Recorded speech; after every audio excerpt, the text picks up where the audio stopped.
నేను కూడా ఇది అయిన తర్వాత ఆకస్మిక తనిఖీలకు వస్తున్నా. నేను అప్పుడప్పుడు అంటున్నాను 95 CBN చూస్తారని. ఇంకా నేను స్పీడ్ పెంచలేదు, ఇంకా రాలా 95 CBNకి. అప్పుడు కొంతమంది తెలిసిన వాళ్ళు ఇక్కడ ఉంటారు, మినిస్టర్స్ కూడా అప్పుడు పరిగెత్తేసేవాళ్ళని. వీళ్ళు పరిగెత్తేవాళ్ళం, మేము పరిగెత్తేవాళ్ళం. ఆఫీసర్లు అయితే చాలా ప్రైడ్గా ఫీల్ అయ్యారు. ఈరోజు హైదరాబాద్ కానీ మొత్తం డెవలప్మెంట్స్ కానీ ఆఫీసర్లే చేశారు. ఈ విషయం కూడా మీరు గుర్తుపెట్టుకోవాలి. ప్రజలు మాకు మ్యాండేట్ ఇచ్చారు. సమాజంలో ఉండే బెస్ట్ పీపుల్ని మిమ్మల్ని సెలెక్ట్ చేశారు డిఫరెంట్ సర్వీసెస్లో. You are professionals. ఆ calibre, administration, organisation skills, communication skills అవి మీకున్నాయి. మాకు ప్రజలు గౌరవించారు, మమ్మల్ని ఎన్నుకున్నారు.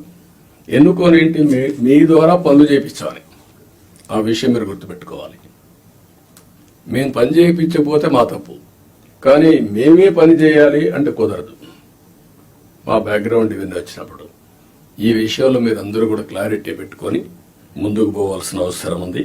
నేను వచ్చినప్పుడు ఒక అంగన్వాడీకి పోతా, డ్రైన్స్ పోతా. డోంట్ మిస్టేక్ మీ. ఒకప్పుడు డ్రైన్లో IAS ఆఫీసర్లు దించిన రోజులు కూడా ఉన్నాయి. దిగి చూడమా ఎట్లుందని మీ ట్రైన్ ఒకసారి దిగండి, మీకు ఒక ఐడియా వస్తుందని తిప్పి చూపించిన రోజులు ఉన్నాయి. చెత్త ఉంటే అవన్నీ చూపించిన రోజులు ఉన్నాయి. అక్కడే మీడియాలో ఎక్స్పోజ్ చేసిన రోజులు ఉన్నాయి.